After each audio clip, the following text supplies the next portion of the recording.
Muy bien, empezamos la clase, ¿ya?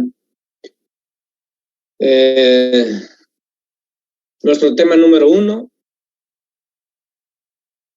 A ver.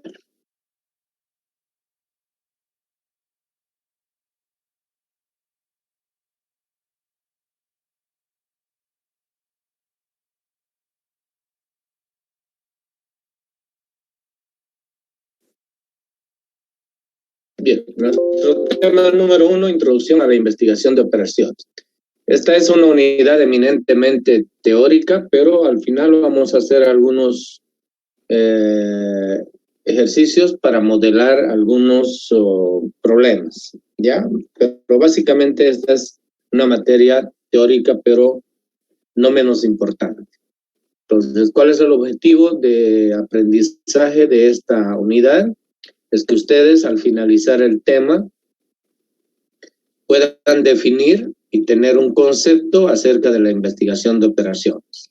Ojo, definir y tener un concepto acerca de la investigación de operaciones.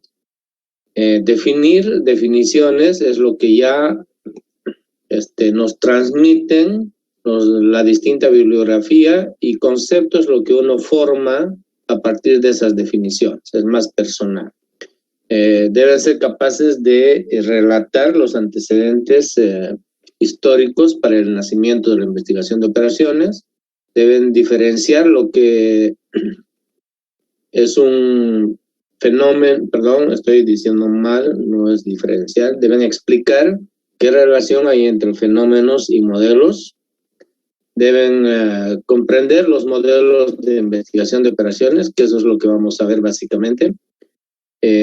Hay un proceso metodológico de aplicación de la investigación de operaciones, entonces ustedes deben tener claro cuál es ese proceso metodológico. Vamos a aprender precisamente a construir modelos de decisión, eso va a ser finalizando esta unidad, y obviamente deben entender o comprender cuál es la importancia que tiene la investigación de operaciones en su vida profesional, es decir, como una herramienta que les va a permitir a ustedes tomar decisiones.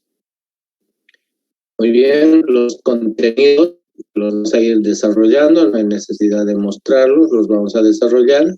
La metodología que voy a emplear obviamente es una exposición teórica y práctica cuando corresponda.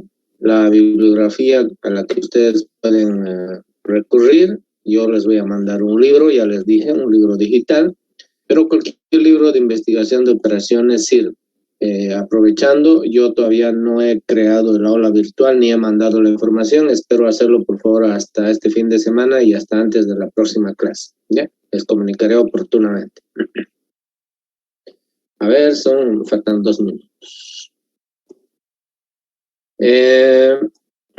Muy bien, entonces vamos a aprovechar de que transcurran rápidamente esos 2 minutos para no permitir ingresar a nadie más a la clase. Su auxiliar de docencia es Ariel, ¿ya? Él está en el grupo, él se va a poner en contacto con ustedes y seguramente ya van a pasar con él las clases de ayudantía. Ariel ha sido uno de mis estudiantes más destacados en el pasado, estoy hablando de unos 4 o 5 semestres atrás quizá. Por tanto, Ariel tiene mucha experiencia y es una persona muy responsable y obviamente tiene un feeling de docente, ¿ya? Espero que ustedes lo aprovechen al máximo. Van a ver que también les va a enseñar muy bien, es muy dedicado. Pero sobre todo, respeto, ¿ya? Si yo me entero de que a alguien le ha faltado el respeto a Ariel, obviamente las consecuencias las van a pagar conmigo. Ariel, si bien es un estudiante aún, es un auxiliar de docencia que merece toda consideración de parte de ustedes, ¿ya? No faltan algunos alumnos irracionales que creen que los auxiliares son sus compañeros, no es así. Sus auxiliares son estudiantes, pero están un nivel más arriba que ustedes. Entonces, tiene el rango de docente y obviamente es el que me colabora y el que obviamente todo lo que ustedes no han entendido les va a esclarecer. Él básicamente lo que hace es ejercicios, ¿no es cierto? Entonces yo espero que lo sepan aprovechar. Ariel es muy buena auxiliar.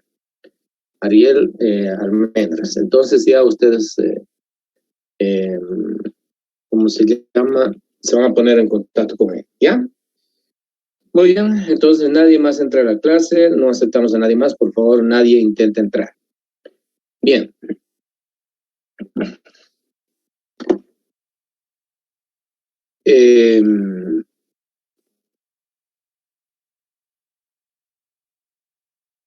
¿Cuál es la razón de que ustedes tengan que estudiar investigación de operaciones? Todavía no estoy entrando al tema de generalidad, ya simplemente estoy queriendo un poco tratar de atraer su atención, tratar de motivarlos.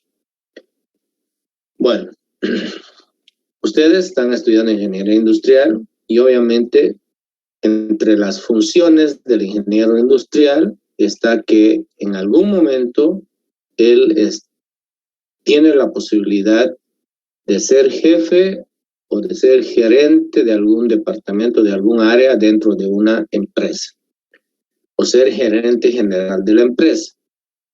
Realmente cuando estudiamos en la universidad, obviamente lo que tendemos es a eso, ¿no?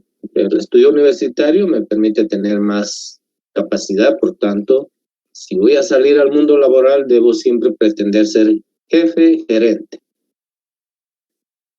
Muchas veces esas situaciones no se dan en el transcurso del tiempo, obviamente. Ustedes cuando egresen seguramente van a ir a trabajar y no van a ser ni siquiera jefes, pero van a estar en el área que corresponda y en la medida en que transcurre el tiempo y ustedes vayan aprendiendo más de la vida profesional, entonces van a llegar en algún momento a las jefaturas, a las gerencias. Pero el objetivo final de cualquier estudiante de ingeniería de la universidad es obviamente eso, ¿no? Y particularmente en el industrial es ser jefe en algún momento o ser gerente. Muy bien. ¿Qué hacen los gerentes? ¿Qué hacen los jefes? Toman decisiones.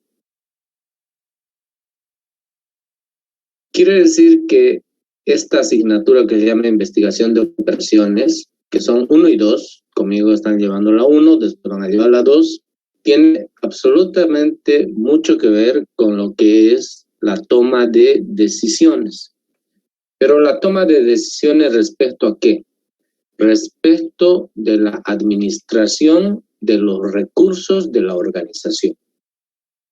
Cuando hablo de organización, estoy haciendo referencia a una empresa, ¿ya? ¿Qué recursos cuenta una empresa o con qué recursos cuenta una empresa? Obviamente, los recursos humanos, los recursos materiales, los recursos tecnológicos, equipos, maquinarias, el recurso económico, el recurso financiero y también el recurso tiempo. Por tanto, lo que se pretende a través de la investigación de operaciones es tener una adecuada administración de los recursos y de los recursos particularmente en relación a las actividades que hay dentro de una organización. Quiere decir que en el futuro ustedes van a empezar a tomar decisiones respecto de cómo optimizar los procesos de la organización. Y con los procesos de la organización tiene mucho que ver el tema de los recursos económicos, materiales, recursos humanos, recursos tecnológicos, etc. Muy bien, entonces, ¿cuál es la finalidad? La finalidad de esta asignatura en su formación de ustedes es que en el futuro ustedes puedan tomar decisiones. Y, por favor, no es que en el futuro ustedes puedan tomar decisiones, sino que ustedes estén capacitados para tomar decisiones. La investigación de operaciones les va a proporcionar una serie de herramientas. Esas herramientas les van a ayudar a ustedes a tomar decisiones en el futuro. Pero esas herramientas son cuantitativas, es decir, son métodos cuantitativos que uno puede aplicar para la solución de problemas dentro de la organización. Las decisiones tienen que ver con los problemas que hay en la organización. Y los problemas tienen que ver con las actividades que se desarrollan dentro de la organización. Es decir, ¿por qué una máquina en vez de producir 100 unidades solo está produciendo 50 unidades? ¿Cuál es el problema? Entonces pasa por ahí, hacer un análisis, un estudio y tomar una decisión. Esa es parte de la actividad de una empresa, esa es una actividad de la empresa. ¿Por qué razón se está produciendo menos cuando la demanda es mayor de productos? Se tendrá que hacer un análisis, se tendrá que tomar una decisión. ¿Estarán faltando los recursos humanos, los recursos materiales? ¿Están fallando los recursos tecnológicos, las maquinarias? ¿Cómo mejoramos el hecho de producir más cuando la demanda de productos es mayor?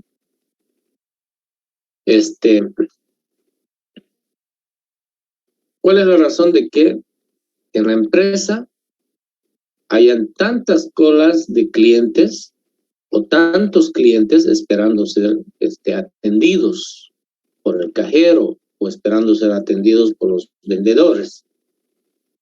Eso amerita un tema de investigación, la aplicación de un método cuantitativo y la toma de una decisión.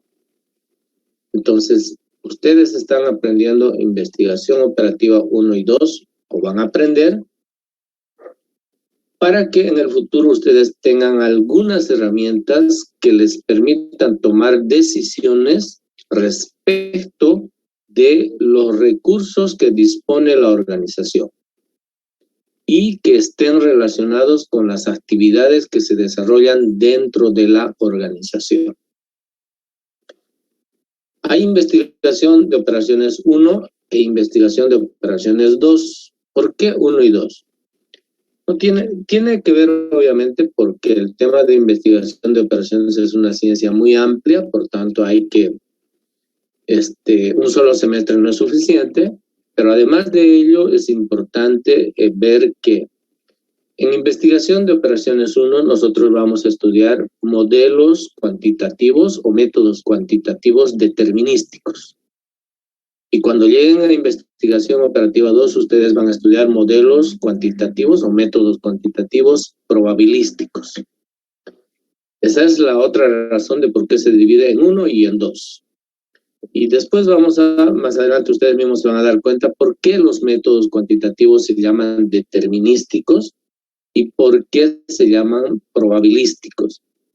Por favor, si alguien pudiera pasar un mensajito por el WhatsApp y decir que no molesten a sus compañeros que están queriendo ingresar, se los voy a agradecer. En la primera clase quedamos de que 10 minutos de espera y nadie más entra. Ya pasaron esos 10 minutos. A cada rato me piden ingresar y yo estoy rechazando. Por favor, pídanles que ya no molesten. Ellos tienen que aprender a ser puntuales y a ser responsables. Y si se salieron por tema de internet, qué lástima, van a tener que quedarse sin la clase. Muy bien. Esas cosas un poco, a ver cómo se llama, me distraen y me hacen perder el hilo. Bien. Entonces, estábamos hablando de por qué ustedes deben estudiar investigación de operaciones 1 y 2. La respuesta es porque esta asignatura les permite, les otorga, les provee herramientas que ustedes pueden utilizarlos para tomar decisiones respecto de los recursos en relación con las actividades que tiene la organización, la empresa, ¿ya? Se trata de optimizar los recursos y se trata de hacer eficientes los procesos, las actividades dentro de la organización. Entonces, esa es la finalidad. Y está dividida en 1 y en 2 porque en uno van a aprender ustedes modelos o métodos cuantitativos y en el otro van a aprender modelos o métodos estocásticos, probabilísticos. En este tema vamos a ver cuál es la diferencia, pero más adelante. No me quiero anticipar, obviamente el aprendizaje tiene que ser gradual. Muy bien. Esa es la razón, entonces, no se olviden del por qué ustedes están estudiando investigación de operaciones. Bien, de manera general. Bien, ahora ya entramos en tema si es que alguien no tiene alguna pregunta.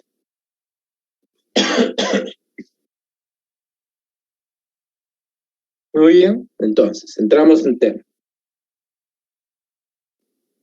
Nuestro primer punto dice generalidad, es como una especie de introducción, ¿ya?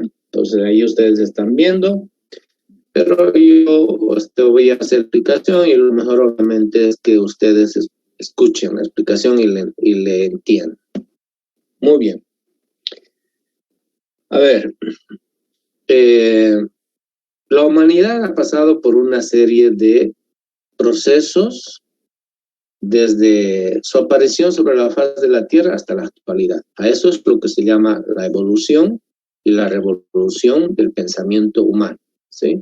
Evolución porque en la medida en que transcurre el tiempo vamos perfeccionando las cosas, y revolución porque lo que se necesitan es hacer cambios estructurales a los sistemas, a los procesos. Revolución, quiere decir cambio, ¿ya?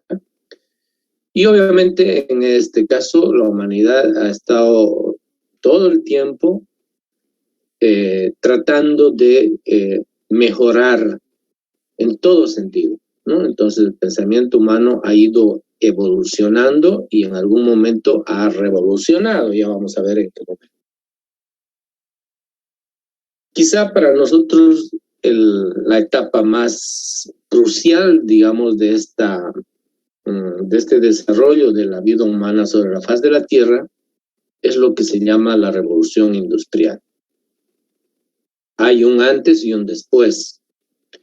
Recuerden que la revolución industrial se da aproximadamente por el año 1789, ¿no es cierto? Surge en Europa, lo vamos a ver un poquito más adelante con más detalle en los antecedentes históricos, pero es una revolución que cambia el sentido de vivir de las personas. Me da un minutito, no sé, me olvidé apagar mi celular. Espera un minuto y no sé dónde lo tengo.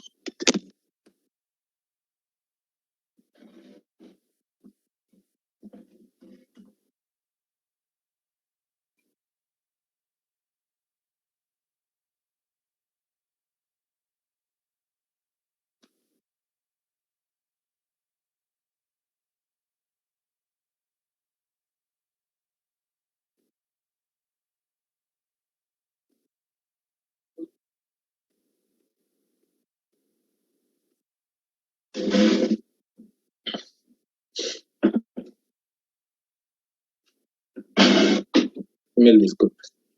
Bien, estaba diciendo, la revolución industrial hace que haya un antes y un después en lo que es la vida del ser humano, ¿ya? Antes de la revolución industrial, ¿cuál era la forma de vivir de la humanidad? Era arcaica. Estamos hablando de la Edad Media, ¿no es cierto? Edad Media, inicios del Renacimiento, o sea, principios prácticamente o finalización de la Edad Media, donde la vida era arcaica, las personas se desenvolvían de acuerdo a sus posibilidades, no había el uso de la ciencia, etcétera. Por eso decimos arcaica. Y después de la Revolución Industrial, obviamente hay un cambio de 180 grados en el pensamiento de las personas, ¿no? Porque surgen las primeras ideas revolucionarias y con eso surge la tecnología. Recuerden que son Rousseau, Voltaire y muchos otros que empiezan a lanzar sus nuevas ideas y la mente humana empieza a cambiar y surge también la tecnología. Entonces, ese es el después. Para nosotros, básicamente la revolución industrial lo que ha hecho es tener una forma de vida antes oscura, por eso se llama la edad del oscurantismo, ¿no? Y otra después que ya es la edad contemporánea, donde pues la tecnología ahora inclusive se impone ante la humanidad. Muy bien, entonces, ¿qué nos interesa a nosotros? Estudiar el tema de las organizaciones. Recuerden que las organizaciones son empresas. Antes de la revolución industrial, las empresas obviamente eran simples talleres, ¿no es cierto? Simples habitaciones humanas, donde se trabajaba con lo que se podía, pero de manera absolutamente artesanal, ¿sí? Para producir cualquier cosa, no había sistemas de producción, no había maquinaria, no había electricidad, no había tecnología. Por tanto, se producía en la medida en que se podía. Ese es el antes de la Revolución Industrial. Después de la Revolución Industrial, obviamente las empresas cambian de sentido y pues aparece la tecnología, aparecen los conocimientos, las nuevas ideas. Empieza a modernizarse la actividad empresarial o las actividades de las organizaciones, diríamos así. Por tanto, hay una evolución de la actividad de estas organizaciones. Si bien antes la producción era absolutamente artesanal, es decir, se producía como se podía, sin tener conocimiento de técnicas, de procedimientos, sin tener maquinaria, etcétera. Después de la Revolución Industrial ya hay un conocimiento, ya hay estudios, ya hay una teoría que sustenta los procesos dentro de las organizaciones, la administración de las organizaciones. Por tanto, existe una revolución y una evolución al mismo tiempo. ¿Qué sucede después de la Revolución Industrial? Las empresas, esos talleres que eran antes, empiezan a hacerse más grandes y se van convirtiendo en organizaciones ya más estructuradas. Al ser organizaciones más estructuradas y como consecuencia de todos los conocimientos que se generan en esa época, el trabajo empieza a dividirse. Surge lo que se llama la división del trabajo. Es decir, antes hacían todos todo lo que podían. Después de la Revolución Industrial, las personas hacen lo que más pueden hacer de acuerdo a sus capacidades y de acuerdo a sus habilidades. Entonces surge la división del trabajo. En una carpintería, unos lo que hacen es preparar la materia prima, es decir, lijan, cortan, etcétera. Otro grupo se encarga de, del diseño, del corte de las maderas, etcétera. Y otro grupo se encarga del ensamblaje de los productos y otro grupo se encarga de la comercialización. Entonces, lo que quiero darles a entender es que hay un cambio en las actividades dentro de la organización. Por eso se dice que surge la división del trabajo. Hoy, por ejemplo, podemos ver que en una empresa existe departamento de comercialización, departamento de ventas, departamento de finanzas, departamento de recursos humanos. Está totalmente departamentalizado. ¿Eso por qué razón? Porque hay hay un incremento de las actividades laborales, pero al mismo tiempo las actividades laborales se van especializando. A eso se llama la división del trabajo. Se empieza a dividir el trabajo y se le asigna el trabajo a las personas en función de sus capacidades, en función de sus habilidades. Eso hace que el proceso de producción mejore, sea más eficiente, sea más eficaz. Pero al mismo tiempo de existir un aumento de la división del trabajo, empiezan pues a surgir las responsabilidades administrativas. Es decir, si bien hay un personal que se encarga de trabajar la materia prima, obviamente tiene que haber alguien que fiscalice ese trabajo, alguien que dirija ese trabajo, alguien que supervise ese trabajo. Entonces surgen todo lo que se llama, además de la división del trabajo como tal, trabajo operativo, surgen las responsabilidades de los trabajadores dentro de la empresa. Unos son trabajadores de planta, es decir, son operadores, unos son supervisores, unos son trabajadores administrativos, otros son gerentes, etcétera, etcétera, etcétera. Empieza con la división del trabajo a asumir cada persona dentro de la organización un rol. Y ese rol es lo que nosotros llamamos la responsabilidad administrativa. Muy bien. Entonces, fíjense, de un trabajo absolutamente artesanal, las organizaciones pasan a un trabajo más ordenado. Producto de la división del trabajo, es decir, del aumento del trabajo, la división y la especialización y la mejora del proceso de producción. Y obviamente en ellos se considera las responsabilidades que tienen los obreros, los trabajadores dentro de la organización. Muy bien. Sin embargo, esto que parecía tan bonito, es decir, estamos dividiendo el trabajo, estamos siendo más eficientes, estamos siendo más eficaces, cada quien tiene su responsabilidad, la organización se está ordenando, pareciera que todo está bonito. Sin embargo, esta especialización del trabajo y las responsabilidades de los trabajadores dentro de la organización crean conflictos dentro del problema. Todo parecía bonito, pero no es así. La especialización del trabajo o la división del trabajo lo que genera es falta de coordinación entre áreas de trabajo. Por tanto, eso se constituye en un problema dentro de la organización. Entonces, cuanto más división de trabajo, cuanto más especialización del trabajo hay, pareciera que cada uno hace las cosas a su manera. Actualmente sucede eso. Hay una gerencia de no sé qué, otra gerencia de no sé qué, y bueno, cada quien trata de hacer las cosas como puede. No existe lo que se llama sincronía, sintonía, no existe coordinación. Se malinterpreta el tema de las autonomías dentro de la organización, dentro de los departamentos dentro de la organización. ¿Eso qué hace?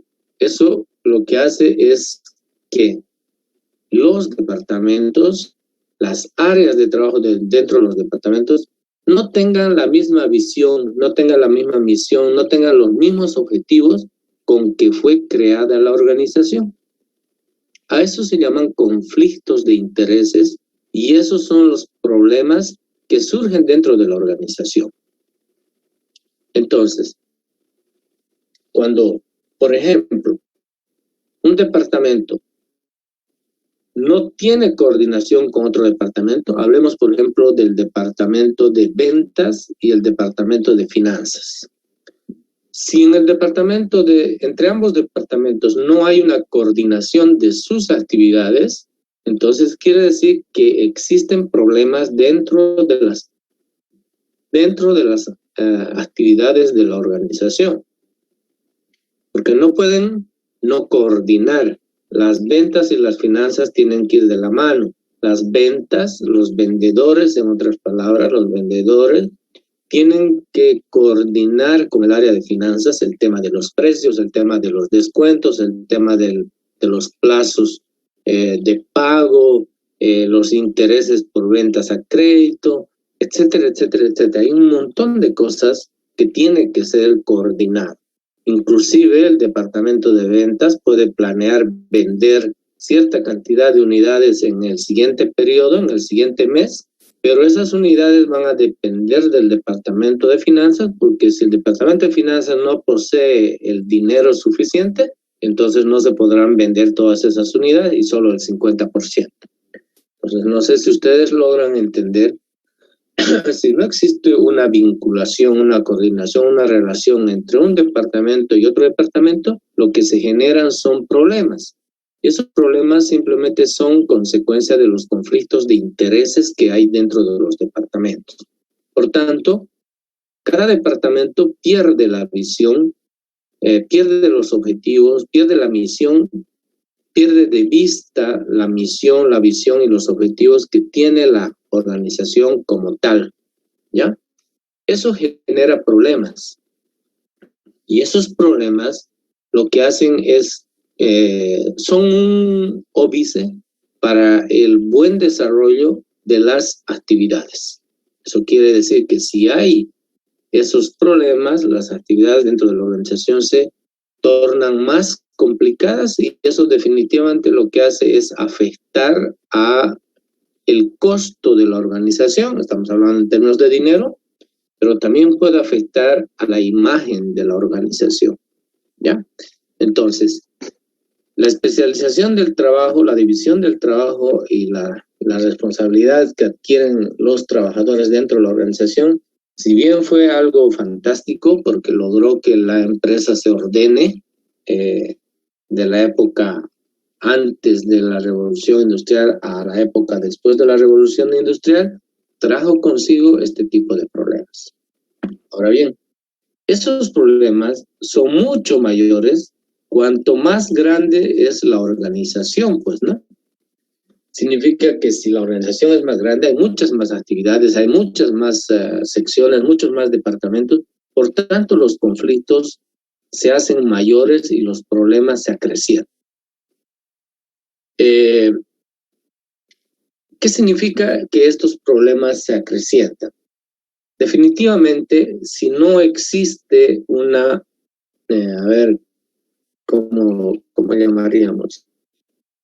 Una coordinación entre áreas dentro de la organización, entre áreas de trabajo dentro de la organización, obviamente las actividades de la organización se descuadran o, como diríamos, obstaculizan el buen desenvolvimiento de los procesos, de las actividades dentro de la organización. Muy bien, entonces, ¿cuál es la razón o cuál es la finalidad del gerente, del jefe o del administrador de la organización? Tiene que tomar decisiones respecto de solucionar estos problemas, pues, ¿no? Es decir, se presenta el problema y el gerente está en la obligación de estudiar el problema y resolverlo.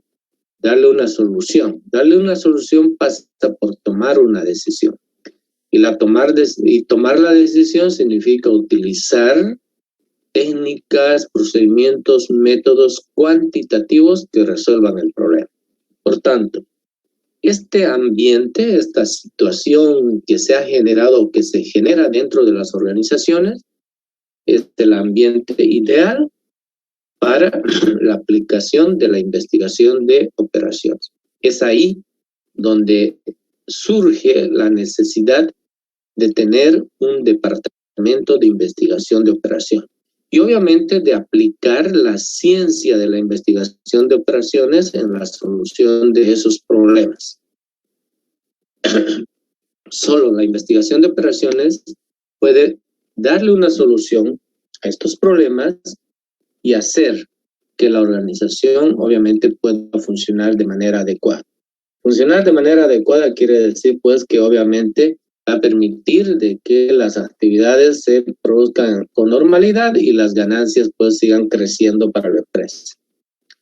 Y el hecho de reducir los problemas significa obviamente que todo problema implica necesariamente un costo, una pérdida de dinero, una pérdida de tiempo. O sea, perder el tiempo es perder dinero. Minuto que se pierde en la organización es dinero que se pierde en la organización, no es otra cosa.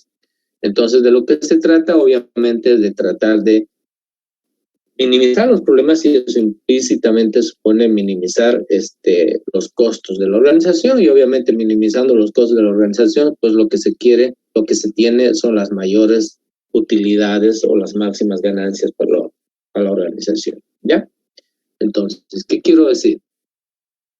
Que el ambiente propicio para que funcione un departamento de investigación de operaciones, un equipo de investigación de operaciones, si ustedes quieren, si es que no hay un departamento, es precisamente esta generación de problemas al interior de una organización, ¿ya? Ese es el ambiente donde debe intervenir la investigación de operaciones. Pero ojo, que no es una persona, un poquito más adelante vamos a ver, no es una persona quien resuelve los problemas de la organización. Generalmente es un equipo, por eso se llama un equipo de investigación de operación.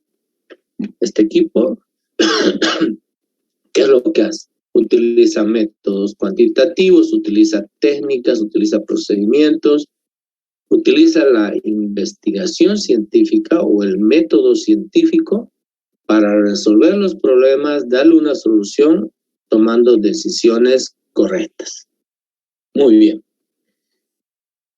Así es como surge la necesidad de aplicar la investigación de operaciones. Recuerden que la investigación de operaciones, todavía no estamos llegando a los conceptos, pero me anticipo un poquito, es una rama de las matemáticas, es una ciencia, obviamente que lo que nos permite es resolver estos problemas a través de la toma de decisiones utilizando métodos cuantitativos. Muy bien, entonces, voy a hacer un esquema aquí para comprender mejor este proceso de aplicación de la investigación de operaciones. Voy a compartir con ustedes mi pizarra.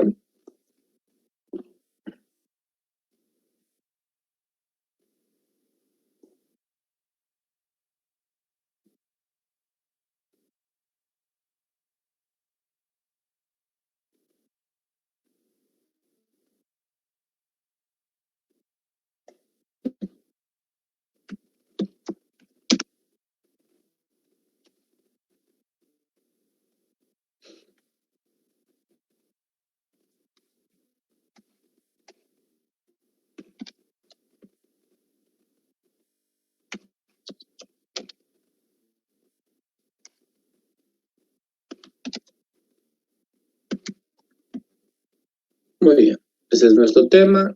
Vamos a hacer un esquema. Estamos en el punto 1.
Muy bien.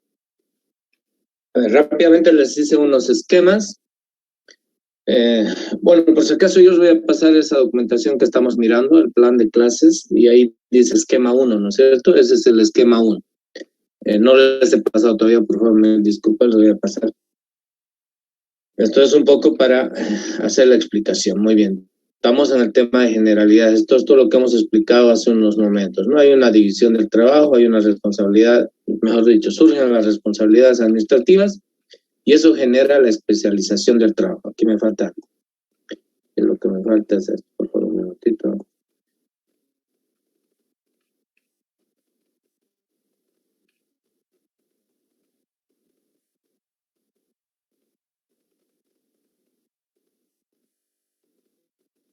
Bien, eso era lo que faltaba. Bien, les decía, ¿ya? La organización como tal, o dentro de la organización, si ustedes quieren, que es todo este rectángulo, surge en su interior una división de trabajo y surgen las responsabilidades administrativas. Eso da lugar a ¿qué? A una excesiva especialización del trabajo. ¿Eso qué ocasiona? Problemas. Estoy resumiendo de lo que he explicado. Entonces, este es el ambiente apropiado, fíjense, este es el problema, este es el ambiente apropiado, y ahí es donde surge la investigación de operaciones para resolver esos problemas. Muy bien, aquí he hecho otro esquema. Esta es la organización producto de la especialización del trabajo, se departamentaliza excesivamente. Por ejemplo, aquí tenemos el departamento de comercialización, el departamento de finanzas, el departamento administrativo, de administración, el departamento de producción, el departamento de mercadotecnia, etcétera. Y hay muchos más, he puesto solo algunos.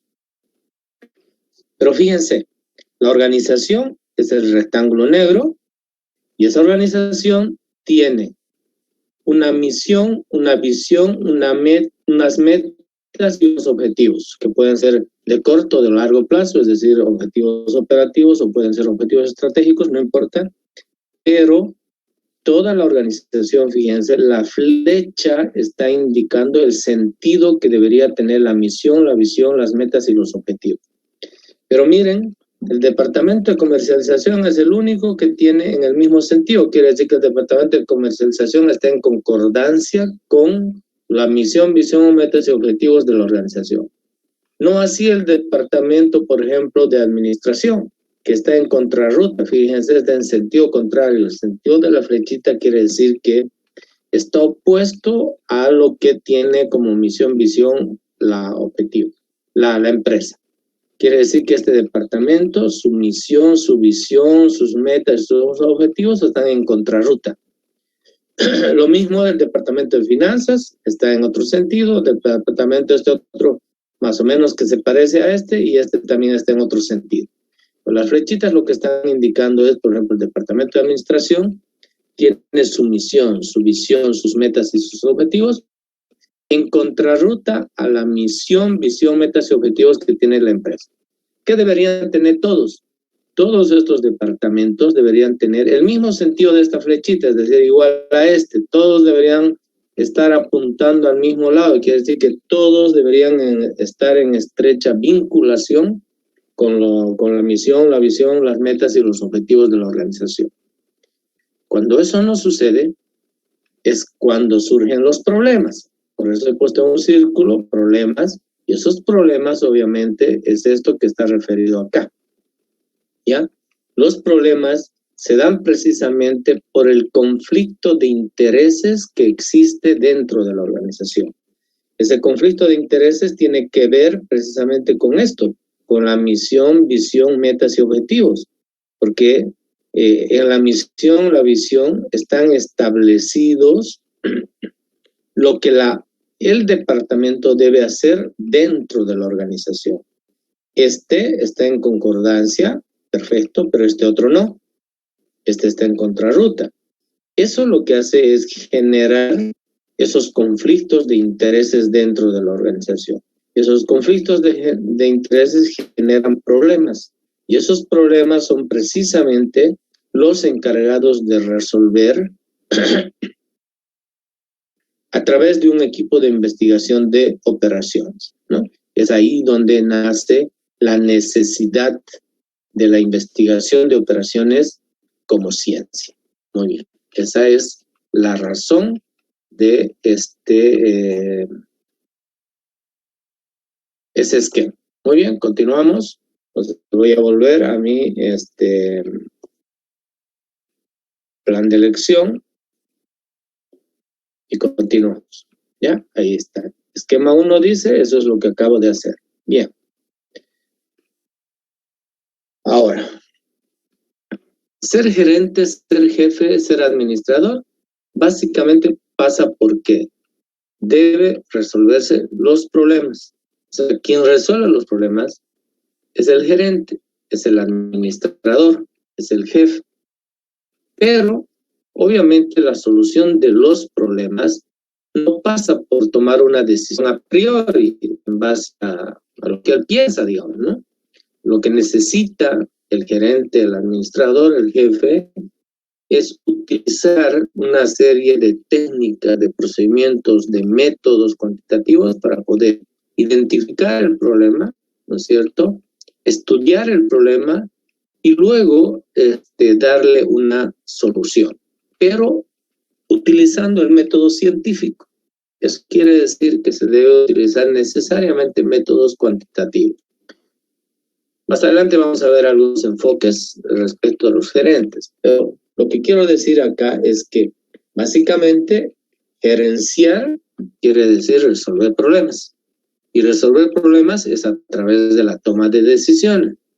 Por eso es que los gerentes ganan muchísima plata. Los gerentes no hacen casi nada, paran sentados, como se dice vulgarmente. Pero no es que paran sentados, sino hacen un trabajo de escritorio en base a el trabajo que hacen los subalternos, pues, ¿no? ¿Qué hacen los gerentes? Los gerentes analizan, aplican técnicas de solución, etcétera, etcétera, y plantean las soluciones a los problemas.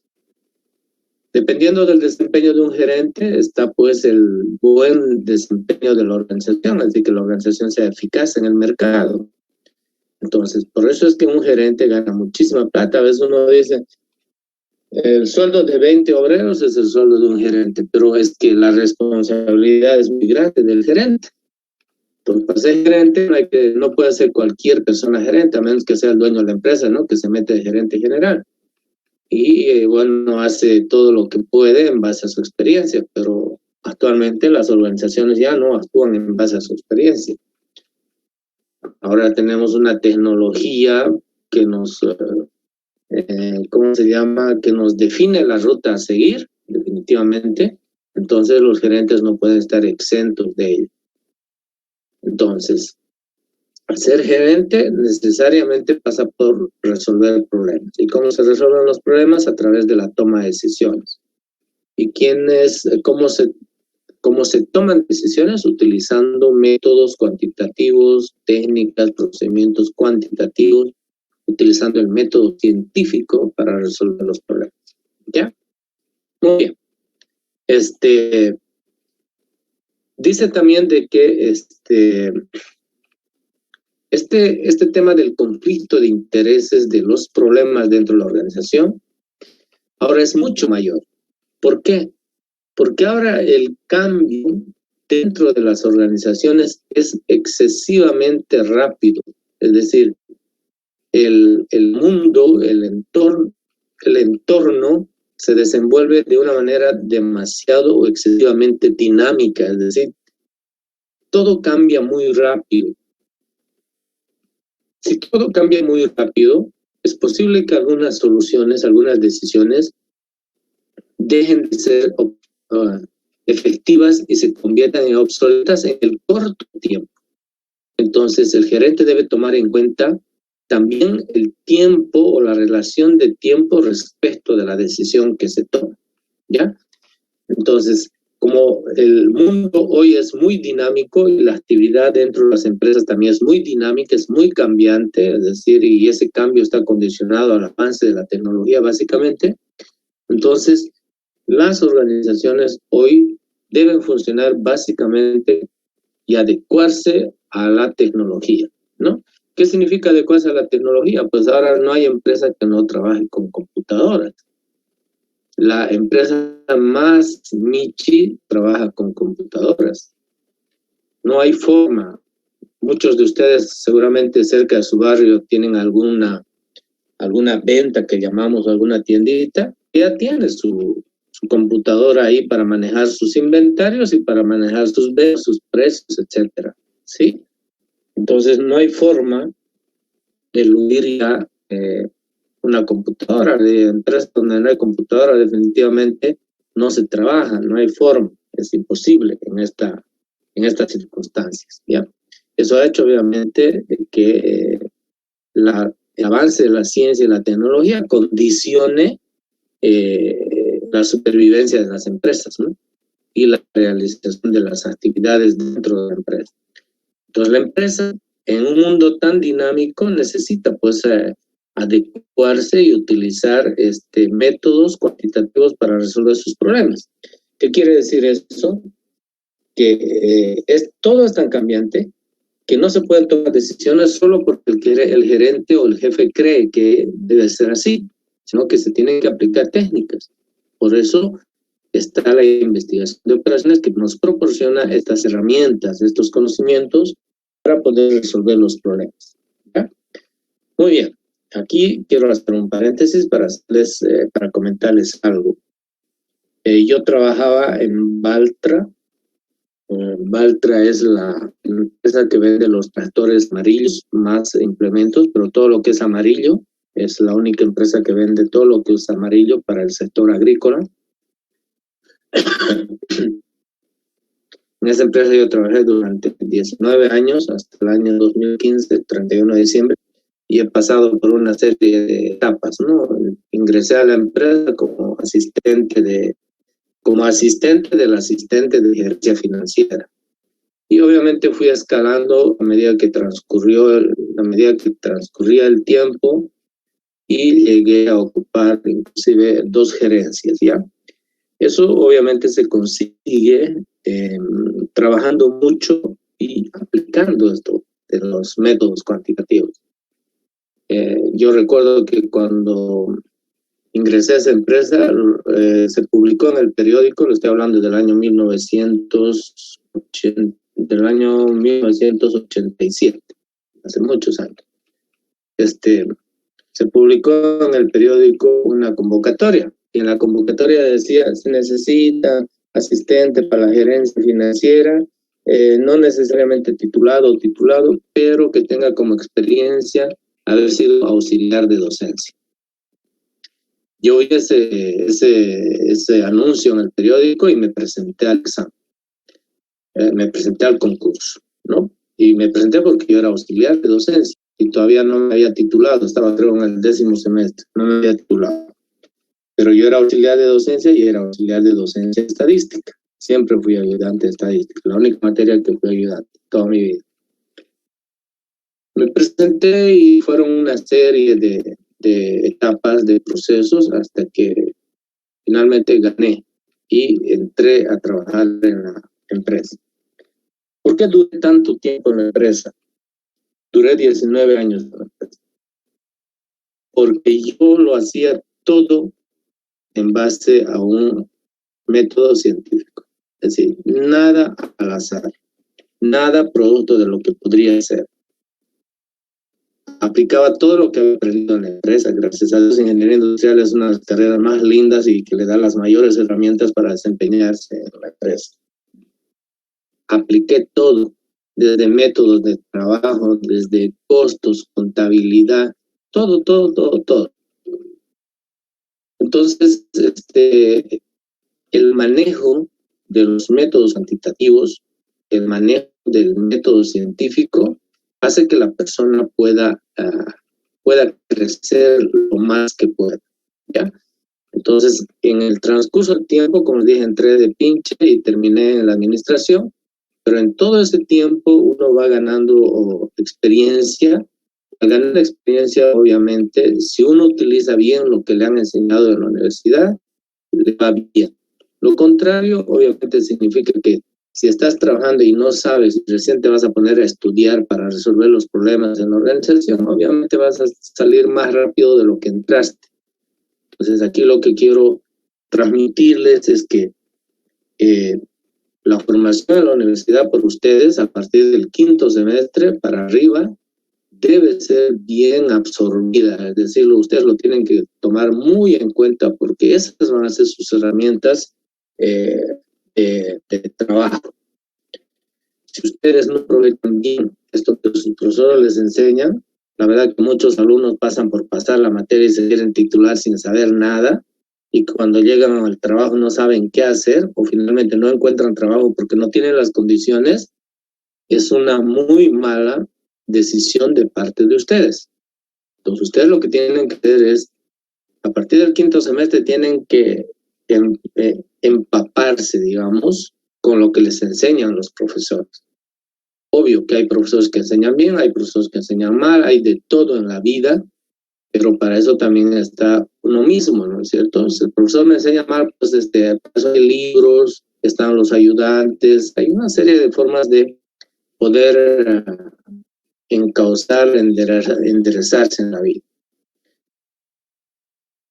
Entonces, en esa etapa en que yo transcurrí en la empresa, en las distintas posiciones que estaba, en la medida en que yo iba subiendo en la empresa con el transcurrir de los años, yo iba tomando decisiones, desde decisiones básicas hasta decisiones fundamentales. Por ejemplo, yo hacía los presupuestos cuando recién entré a la empresa, como yo era el asistente del asistente de gerencia financiera. A mí me daban los inputs, me decía, por favor, haga el presupuesto. Y yo hacía el presupuesto. Para hacer el presupuesto uno tiene que saber contabilidad, tiene que saber costos y tiene que tener un dominio de eso. Entonces, más la información que recababa, hacía los presupuestos. Y presentaba los presupuestos. Y cuando tomaba las decisiones sobre los presupuestos, que yo no los tomaba yo los presentaba, pero quien tomaba las decisiones eran sobre el trabajo que yo había hecho.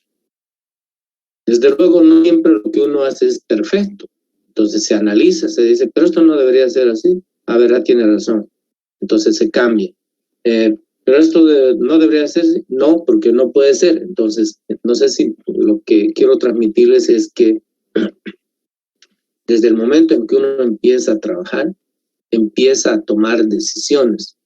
No siempre es cuando uno ya es jefe o es gerente, sino que se llega a esos cargos teniendo ya una experiencia sólida, ¿sí? Y habiendo ya pasado por una buena etapa formativa que le da el trabajo, porque el trabajo lo forma, uno aprende, como se dice vulgarmente, en el trabajo.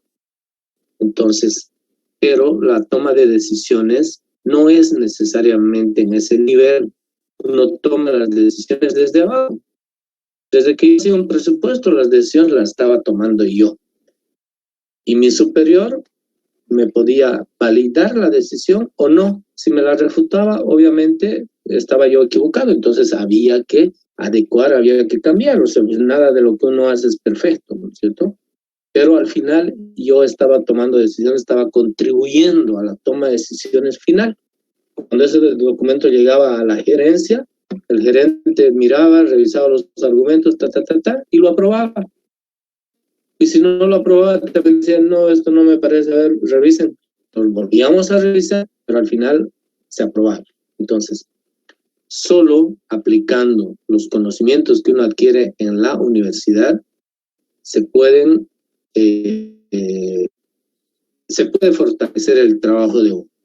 Y las decisiones no necesariamente se toman cuando uno es gerente. Eso es lo que quiero transmitir en este punto, ¿ya?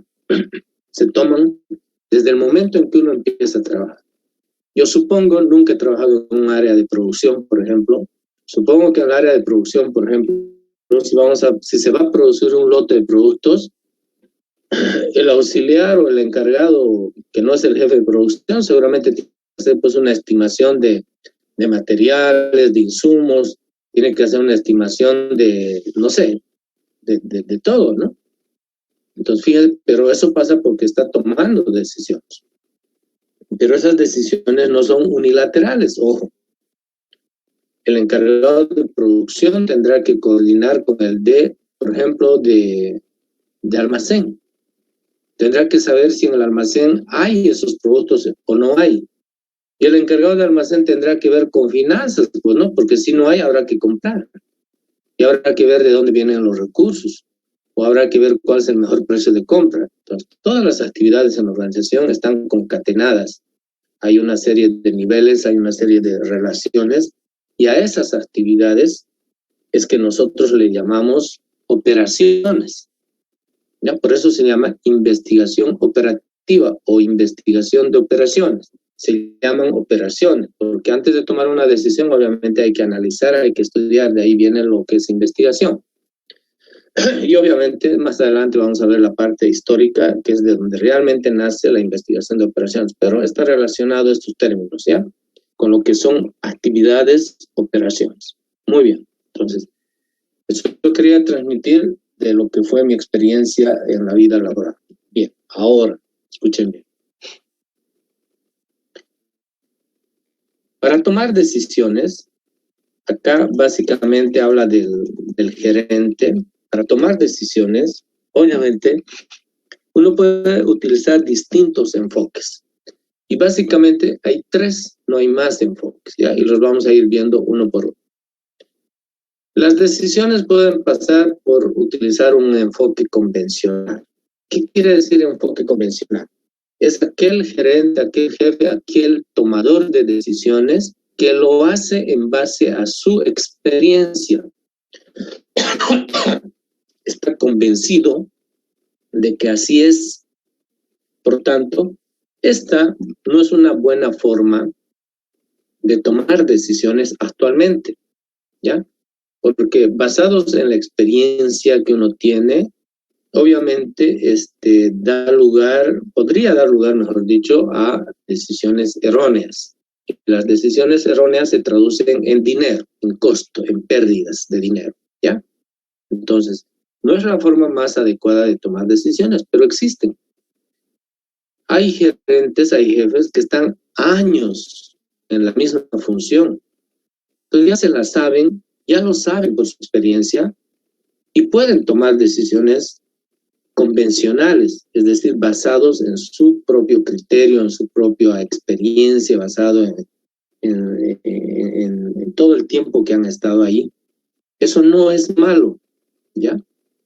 Pero el problema es que estas decisiones son, ¿cómo se llama? No se adecúan, digamos, a las situaciones reales por las que pasa la organización, ¿ya? Por eso se dice que eso tiene un carácter estático. Las organizaciones actualmente son dinámicas. La más pequeña organización, la empresa más niche, es muy dinámica. Entonces, el enfoque convencional no es malo. Es decir, el jefe que toma decisiones basado en su experiencia, en lo que ya sabe, etcétera, no es malo. Pero podría no dar buenos resultados. Tiene un carácter estático porque es más de lo mismo, ¿no es cierto? O sea, siempre lo mismo, digamos. No hay innovación, no hay mejoras, se solucionan los problemas, pero de una manera muy, ¿qué diríamos? A ver, arcaica no es la palabra, pero de una manera muy irregular, diríamos así. Muy bien. Este es un tipo de gerente, o jefe, o tomador de decisiones. Hay otro que es aquel que utiliza el enfoque de la observación, dice, ¿no? ¿Qué es el enfoque de la observación? Es aquel gerente que para tomar decisiones ve cómo toman sus decisiones otros. En realidad lo que hace es hacer un copy de lo que hace el resto para solucionar los problemas de su organización. Por tanto, este no es un enfoque malo tampoco, es un buen enfoque, siempre y cuando, digamos, podamos copiar y mejorar en favor nuestro. Eso es lo que hacen los chinos, ¿no es cierto? Los chinos todo lo copian y eso lo sabemos. Estoy hablando de la República Popular China. ¿Por qué la República Popular China hoy se ha convertido en una gran potencia después de los Estados Unidos? Tan competitiva, bueno, competitiva no, pero una gran potencia que mueve tanto dinero. Porque ha sabido copiar. todo lo copia y ustedes lo saben, ¿cierto? Todo lo copia. Por eso también Estados Unidos, la Unión Europea, ya lo han sancionado por una serie de razones. Hay productos que no los puede comercializar, etcétera, etcétera. Entonces, pero copiar no es malo, siempre y cuando uno lo ponga, le ponga su particularidad, es decir, lo mejore, ¿sí? Entonces, ese es el otro tipo de gerente de enfoque que utiliza el enfoque de la observación para tomar sus decisiones. Muy bien. El otro enfoque es aquel de gerente sistemático. Se llama enfoque sistemático, ¿ya? ¿Qué quiere decir sistemático? Quiere decir ordenado, meticuloso, cuidadoso, responsable, qué sé yo. El enfoque sistemático significa utilizar básicamente para la solución del problema el método científico. Enseguida vamos a ver qué es el método científico. Es una serie ordenada, me voy a adelantar un poquito, una serie ordenada de pasos que se utilicen para explicar un fenómeno, ¿ya? Para resolver un problema.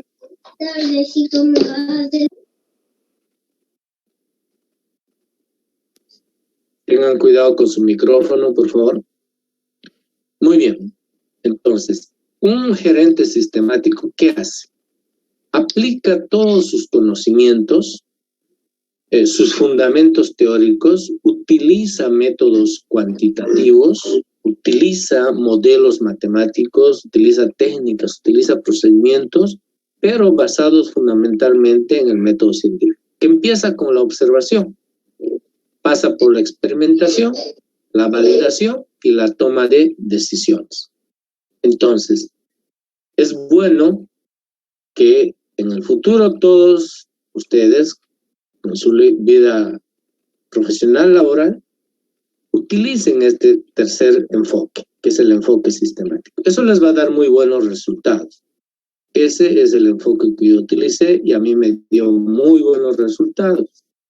Porque además, este enfoque es más dinámico, es decir, está más aproximado a la realidad que está viviendo en un determinado momento la organización y básicamente el problema que se está estudiando, ¿ya? Entonces, ese es el mejor enfoque sistemático. Muy bien. Algo más que quería decirles acá. Es importante, ya lo dije más adelante, pero es importante el uso de las computadoras. No puede ahora nadie trabajar sin manejar adecuadamente una computadora. Y hay que ser bien honestos. Hay estudiantes que no saben manejar ni el Word ni el Excel. Bueno, uno lo ve. Manejar no quiere decir que, bueno, abro el Word y escribo un texto, ¿no? Quiere decir que uno tiene que ver el espaciado interlineado, tiene que ver el margen, la utilizar las viñetas. Eso es manejar el Word. No es que uno agarre el Word y lo escribe con cualquier burrera, no tiene... es un desastre. Ayer estuve revisando un perfil de un trabajo de grado de un estudiante de ingeniería industrial y casi me suicido. Capaz ustedes hoy día no me hubieran tenido ya de profesor. Es un verdadero desastre. Estamos hablando de que ya está en 10º semestre, ¿no? Ya terminó sus materias, está haciendo su trabajo de grado. Entonces, utilizar una computadora significa eso. Si van a utilizar el Excel, tienen que saber utilizar plantillas, tienen que saber utilizar gráficos. El Excel es una maravilla.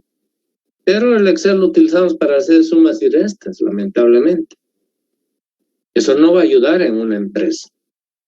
En una empresa ustedes tienen que ser prolijos, ¿sí?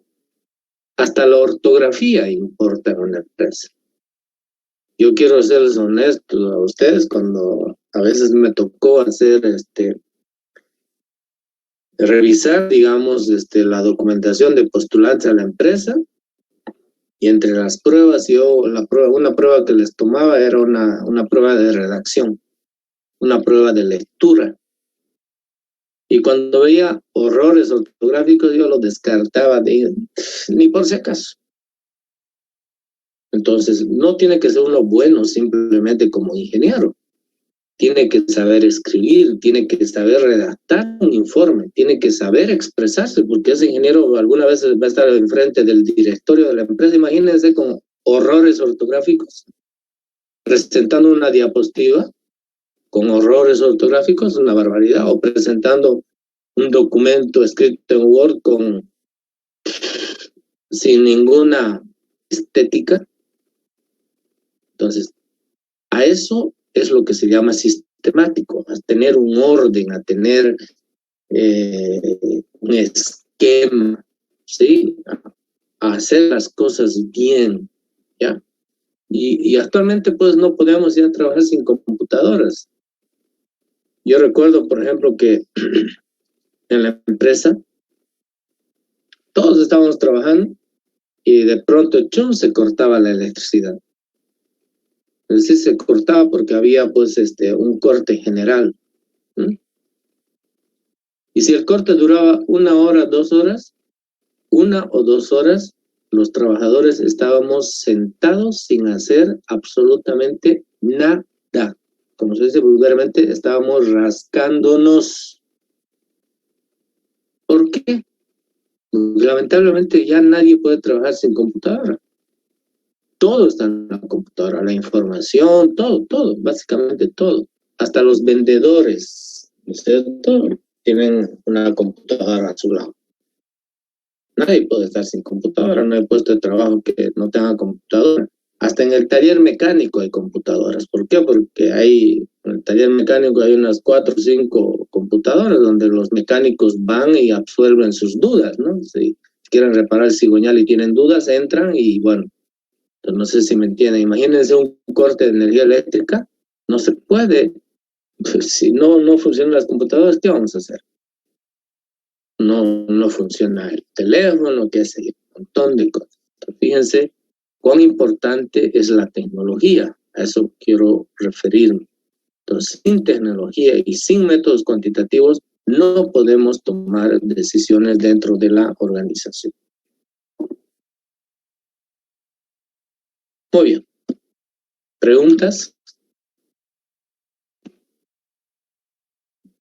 Ingeniero, buen día.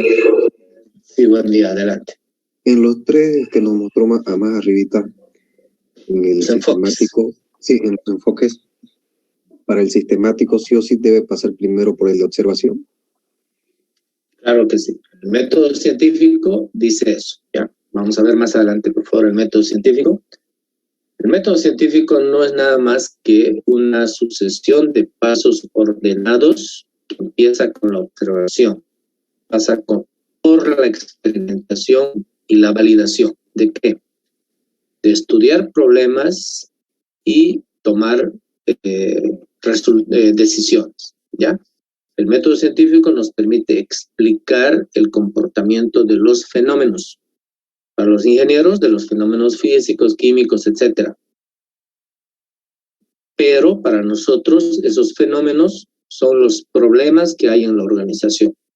Entonces nosotros primero observamos, después analizamos, identificamos las variables, qué sé yo, las relaciones, planteamos hipótesis. Si se puede, experimentamos. Experimentar es como entrar a un laboratorio, ¿no es cierto? Y con ciertos datos hacemos experimentaciones para obtener resultados y después validamos.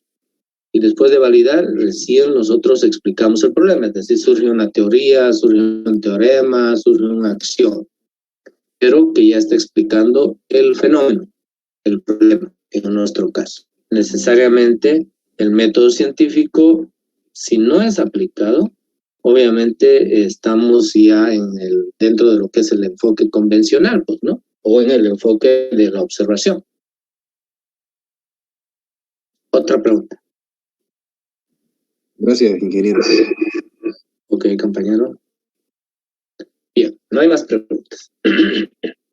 Nos quedan unos 10 minutitos, aunque son las 11 menos 10. Nos falta mucho todavía, pero necesito grabar la clase, por lo menos 15 minutos. Bien. Antecedentes históricos de la administración científica. Es decir, aquí vamos a ver cómo es que la investigación de operaciones va tomando forma y se va desarrollando en la medida que transcurre el tiempo desde que el hombre aparece sobre la faz de la Tierra. ¿Ya? Entonces, ahí lo tienen. Yo voy a tratar de explicar lo más, ¿cómo se llama? Lo que más resalte, lo más importante.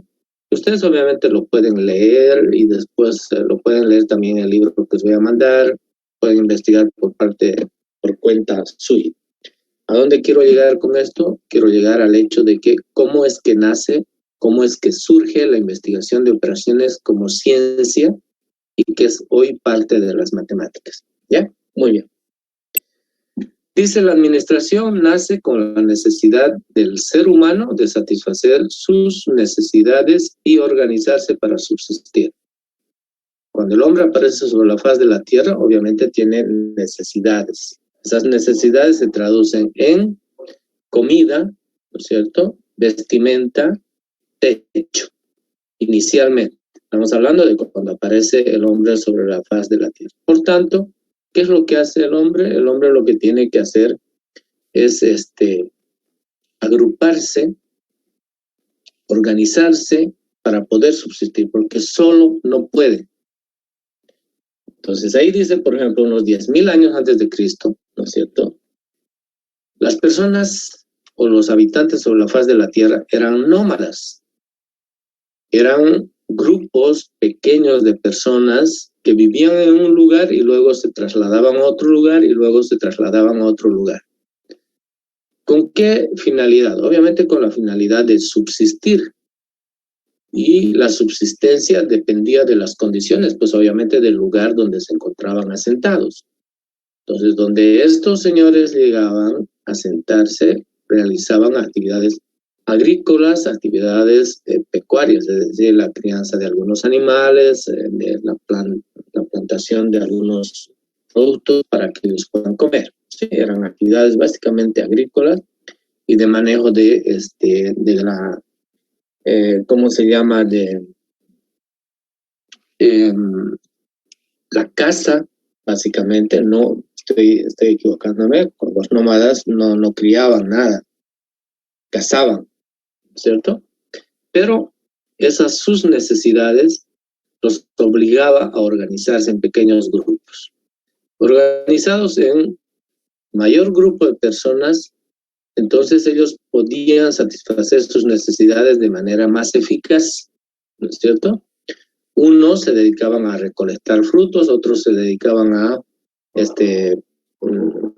practicar la agricultura, otros se dedicaban a pescar, ¿no es cierto? Otros se dedicaban al cuidado de la familia, entonces, la seguridad. Entonces, ya esos primeros indicios de organizarse, de agruparse y de darse tareas específicas en los grupos nómadas, estaba dando origen a lo que es la organización. ¿Sí? Muy bien. Estamos hablando de cuando aparece el hombre sobre la tierra, pero después de que transcurre el tiempo, el hombre obviamente va perfeccionando su forma de vivir. Y aquí tenemos un ejemplo interesante de administración, ¿no? Primero voy a hablar, antes de hablar de Moisés, voy a hablar de Yetro. Si ustedes se acuerdan, Yetro era el yerno de Moisés, era el padre de la esposa de Moisés, no me acuerdo cómo se llamaba la esposa de Moisés. Pero seguramente muchos de ustedes, así como yo, han visto la novela. Obviamente yo había leído la Biblia y todo lo demás, pero todo me quedó más claro pues con la novela, ¿no? ¿Alguien vio la novela Moisés? Sí.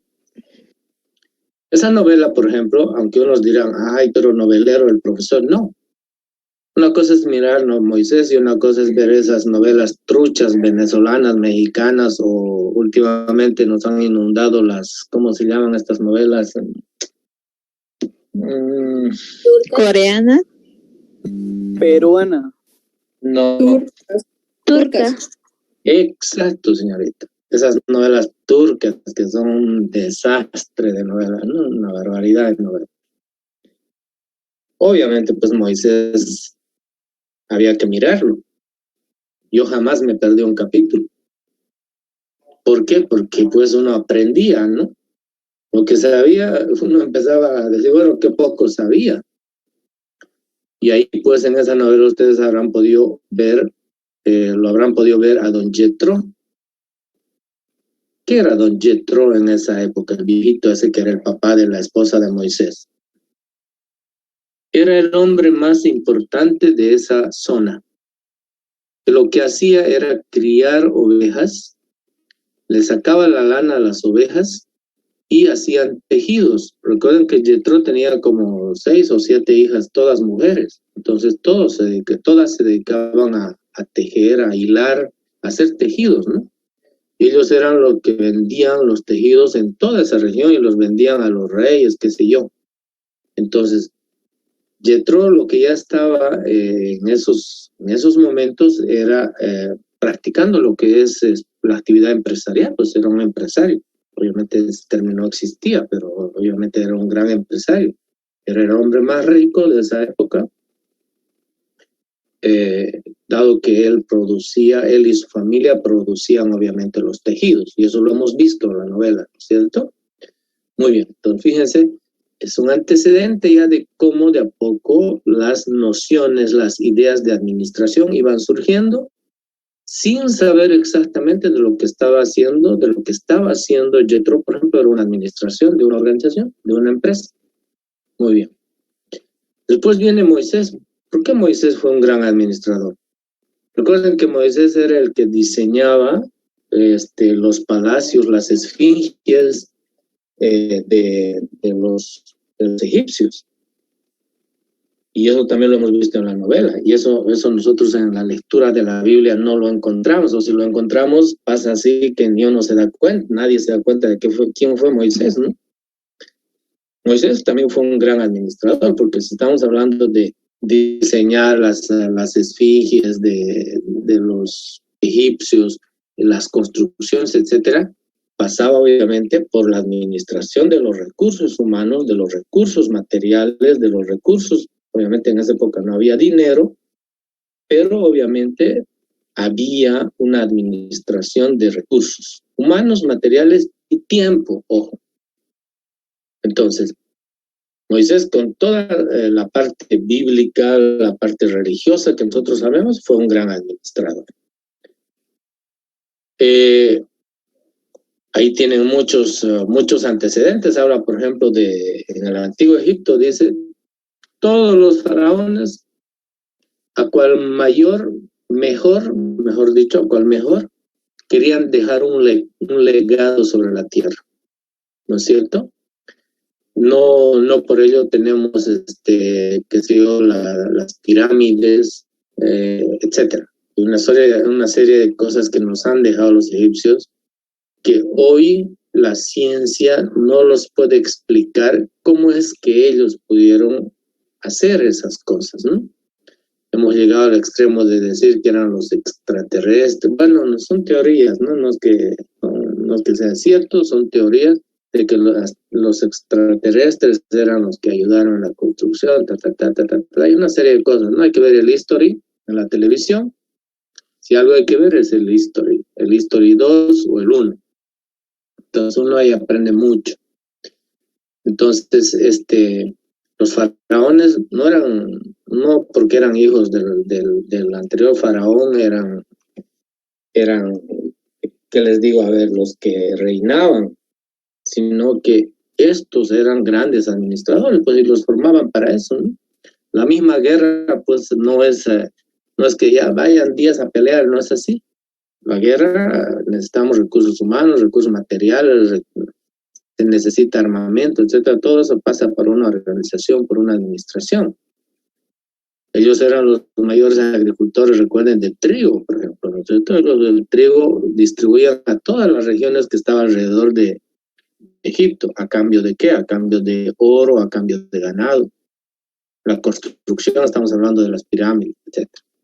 Si hablamos de China, ni qué decir, ¿no? La China realmente es digno de admiración, ¿no? En esas épocas también, obviamente, los grandes líderes lo que hacían era destilar, pues, ¿no?, sus conocimientos sobre administración, y muchas de las teorías políticas de la China hoy se utilizan en todo el mundo. Confucio se caracteriza por eso, ¿no es cierto? Solo de pensar cómo construyeron la Gran Muralla de China ya es más que suficiente pensar de todo lo que había en la China. Muy bien, entonces fíjense cómo el concepto, lo que estoy mostrando con estos pequeños ejemplos, es cómo el concepto de administración, de organización, va evolucionando y está relacionado con todo tipo de actividades, ¿no? Ni qué decir de los romanos. Recuerden que los romanos son los primeros que, ¿cómo se llama? Bueno, los romanos se caracterizaban básicamente por expandir su imperio. El imperio romano de Occidente, el imperio romano de Oriente, el imperio romano de Oriente que se consolida con lo que, con Constantinopla, ¿no es cierto? Lo que hoy es Turquía.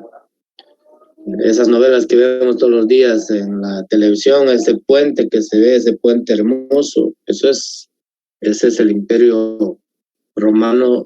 O sea, ese imperio romano llegó hasta ese extremo, ¿no? En el sector oriental. Y en el sector occidental, obviamente, todo lo que es Inglaterra, Alemania, España, Francia, Italia. Este fue el poder. A Roma lo que le interesaba era expandir su territorio, que lo expandió tanto que casi toda Europa y parte de Asia era de Roma, fue colonizada por los emperadores romanos, fue tomada, no colonizada, fue tomada, pero a la medida en que transcurrió el tiempo también el imperio romano fue decayendo, pues, ¿no? Y terminó perdiendo territorio y quedó en lo que es hoy, digamos, todo lo que es Italia, todo lo que implica lo que ha quedado, digamos, del imperio romano. Pero obviamente fue dentro de los imperios de esa época el más próspero, pues, ¿no? Estamos hablando de que su aporte a la administración fue tan grande que hoy, por ejemplo, todas las repúblicas del mundo, nosotros también éramos república, ¿no? Ahora somos Estado plurinacional, pero todos los otros países son repúblicas. El concepto de república por primera vez fue instaurado en Roma, porque en Roma estaban los más grandes eruditos de la historia, ¿no es cierto? Estamos hablando de las personas que establecieron, por ejemplo, los códigos que se utiliza en el Poder Judicial en todos los países del mundo. Hablamos del derecho romano, etcétera, etcétera.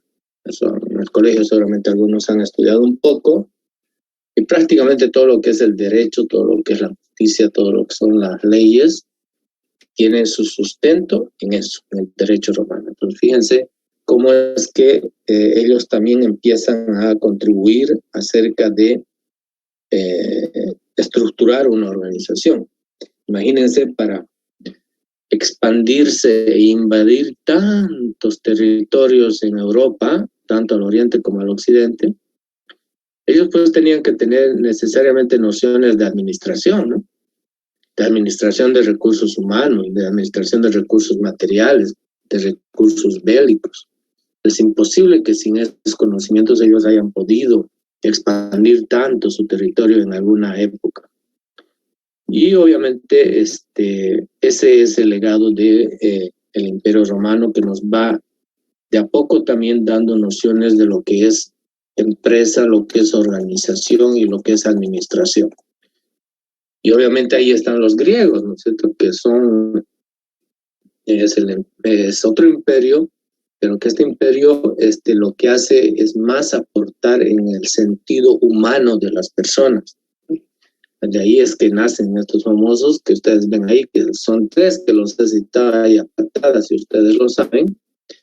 Lo que estos han hecho, pues, hacer aportes en todo sentido, ¿no? Desde el sentido de lo que es la humanidad, de cómo se mueve la Tierra, qué es el universo, qué son las matemáticas, etcétera, etcétera.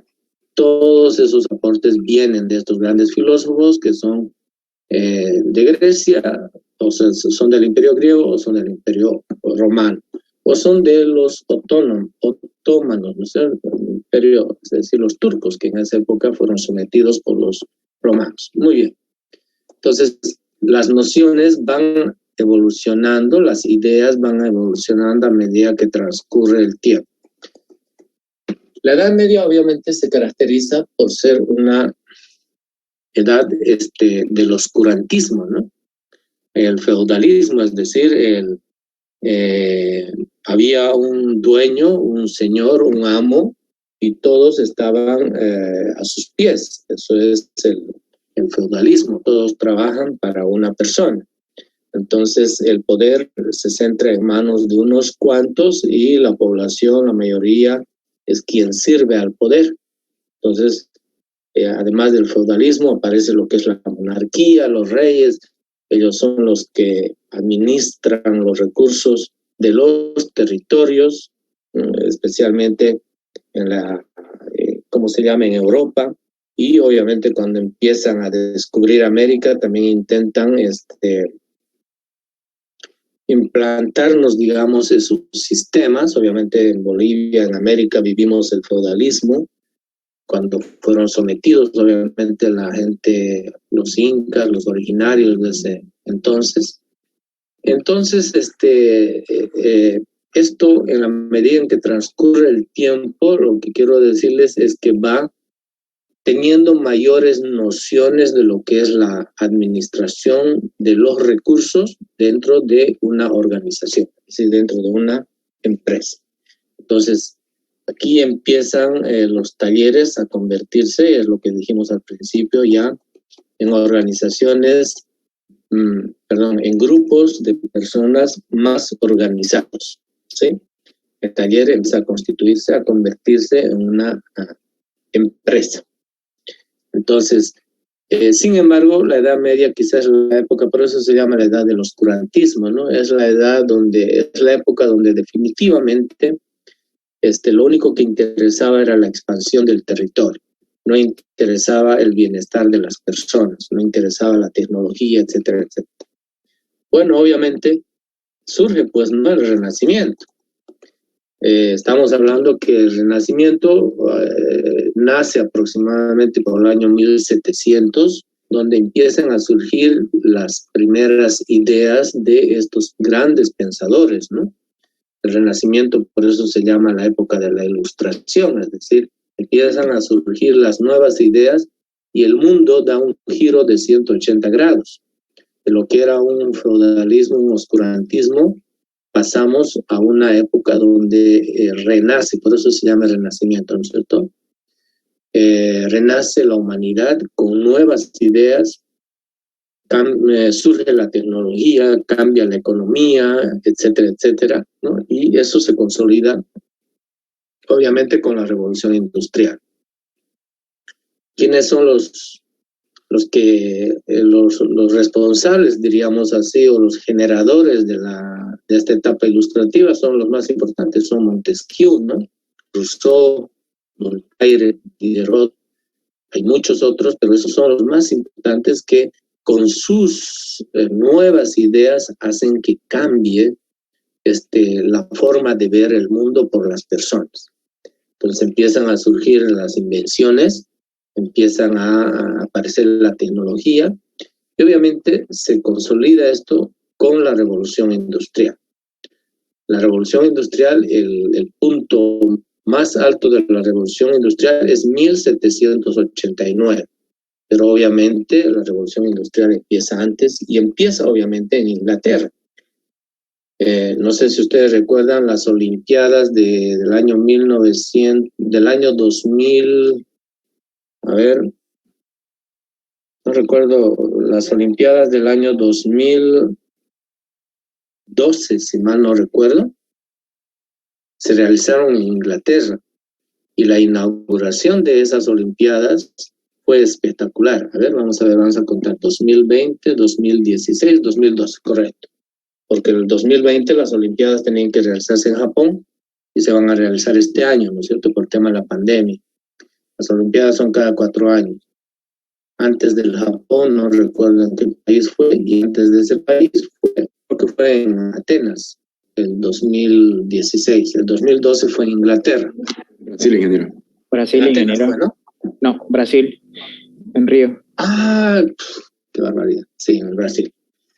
Y obviamente, en esa inauguración de esas Olimpiadas fue algo impresionante, fue una réplica de lo que es precisamente esta transición del oscurantismo a la época del Renacimiento. Yo no sé si ustedes habían nacido en esa época, no creo que sí, pero eran muy chicos, pero se mostraba cómo aparece la rueda, cómo aparecen los viaductos, los oleoductos para transportar agua, etcétera, etcétera. Una maravilla, hacen una réplica de esta transición y del nacimiento y de la consolidación de la revolución industrial en el Renacimiento, ¿no? Por eso el Renacimiento, renacen las ideas. Entonces, esto da inicio a lo que hoy es la edad moderna. Bueno, hoy estamos en la época contemporánea, pero la edad moderna se inicia de esa manera, ¿no? Surgen las teorías administrativas, surge la tecnología, por tanto, la organización empieza a modernizarse. Muy bien. Quiero dejarlo ahí porque me quedan 15 minutos para grabar mi clase, porque lo que viene es lo más importante. Es decir, cómo es que aparece la investigación de operaciones. Muy bien, entonces terminamos la clase, nos vemos en la siguiente clase, ¿ya? Hasta luego. Hasta luego, ingeniero. Hasta luego, ingeniero. Gracias. Hasta luego, Inge. Hasta luego, Inge.